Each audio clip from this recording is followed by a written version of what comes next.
Oke, baik. Setelah kita mempelajari filsafat dan cara mempelajari filsafat, selanjutnya saya ingin menjelaskan objek penelitian filsafat, gitu ya. Jadi di dalam filsafat itu memiliki dua objek penelitian. Objek filsafatnya. Objek itu apa sih? Objek itu suatu yang menjadi sasaran pembicaraan, gitu loh. Objek, yaitu ada objek formal dan objek material. Objek formal itu adalah objek yang lebih kepada teori sudut pandang, gitu ya, atau metodologi, gitu ya, lebih kepada epistem. Jadi yang kedua adalah objek material. Objek material ini di dalamnya ada tiga hal yang selalu dibahas filsafat, yaitu alam, manusia, dan Tuhan. Tiga hal ini menjadi objek materi filsafat. Jadi filsuf apa saja itu mesti selalu membahas tiga hal tersebut. Oleh karena itu, kalau ada yang mengatakan filsafat itu luas sekali ya, ia memang sangat luas gitu. Dan tidak hanya luas, tapi juga meminta detail dari keluasan itu. Oleh karena itu, filsafat itu banyak orang salah pahami gitu, sehingga katanya filsafat itu ruwet. Tidak, tapi filsafat itu luas dan detail. Itu yang menjadi sulit kalau kita tidak terlatih untuk berpikir. Nah, kita bahas dulu objek formal itu. Objek formal itu biasanya digunakan sebagai sudut pandang untuk meneliti sesuatu. Misal setiap filsuf itu pasti memiliki objek formal atau teori sudut pandang yang digunakan. Kita pun memiliki sudut pandang, gitu kan. Setiap orang memiliki sudut pandang di dalam setiap kehidupannya. Nah, sudut pandang ini menjadi objek formal. Sudut pandang itu bisa dibahas, gitu. Kenapa filsuf itu memiliki sudut pandang seperti itu? Kan gitu ya. Misal saya menyukai warna kuning atau menyukai warna oranye. Seorang psikolog itu bisa meneliti kenapa saya menyukai warna-warna tersebut, gitu. Dengan cara apa? Dengan membahas latar belakang saya barangkali, atau mewawancarai, atau melihat histori dan seterusnya.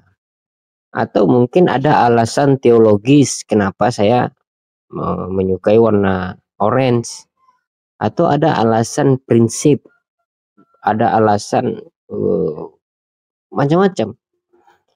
Jadi kesukaan itu timbul karena alasan-alasan. Ya, itu akhirnya bisa dicari. Itulah objek formal itu tadi. Objek formal itu menjadi satu diskursus yang menarik gitu di dalam filsafat.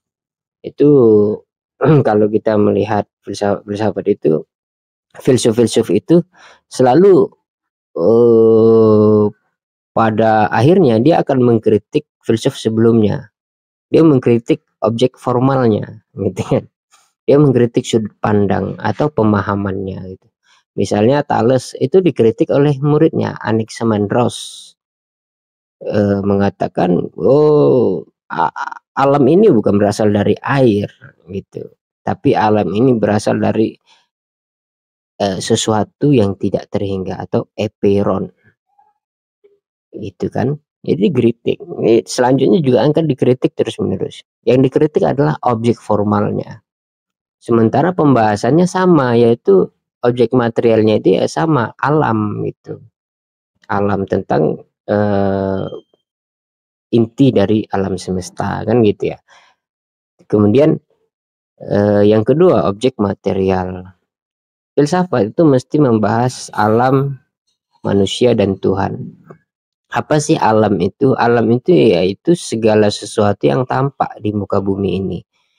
Segala sesuatu yang terekam atau yang terlihat oleh panca indera, atau segala sesuatu yang bisa dilihat atau diteliti dengan panca indera kita gitu. Itulah alam. Nah, kenapa manusia tidak masuk di dalam bagian alam gitu ya? Karena manusia itu memiliki perbedaan khusus dengan alam-alam yang lain.